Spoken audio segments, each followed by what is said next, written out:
The term light rail has nothing to do with the weight of the vehicle. Our vehicles are close to 40,000 pounds. Light rail actually refers to the fact that we have shared right-of-way in certain places with a car. We have the right-of-way, plain and simple. Basically, because we can't stop this big, heavy train fast. We're not rubber on asphalt, we're steel on steel. Not a lot of friction there.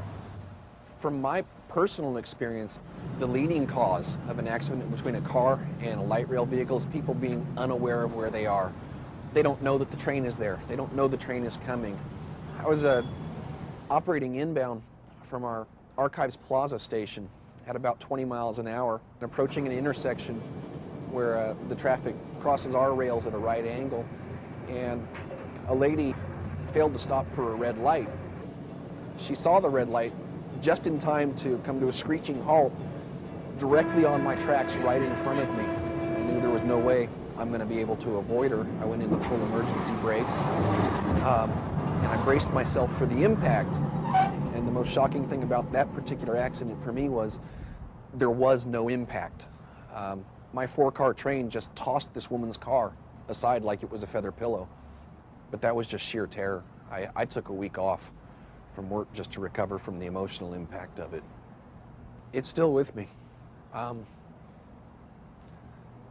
know that one, absolutely not my fault, but still, to hit a human being, I don't ever want that to happen again.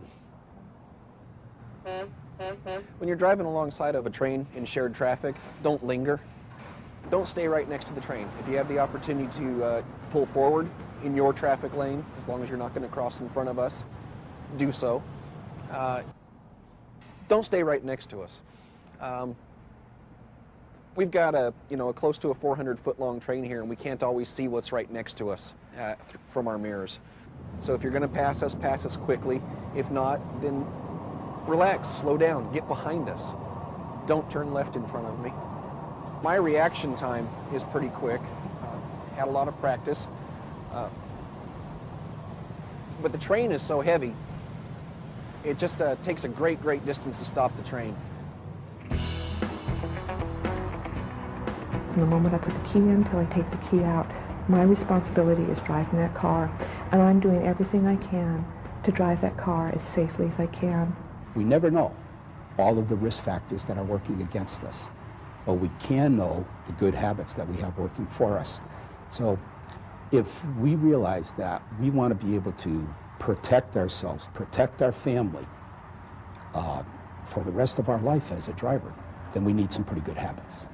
It's like training or exercising. If you practice those safe driving habits, when that circumstance does present itself, when that bicyclist or that pedestrian does suddenly dart in front of you with that stop sign that you're used to rolling through, if you've developed the habit of stopping at that stop sign, then all that training is paid off. Even in that, just for that one little instant, it's paid off.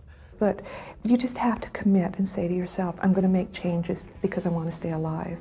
And just do it. And one of the things I do is I sit down and say, okay, here's a goal and what I'm going to change about the way I drive. The payoff for any one of these habits is that we're going to have control over the situation. And in life, when we have control, we have less stress.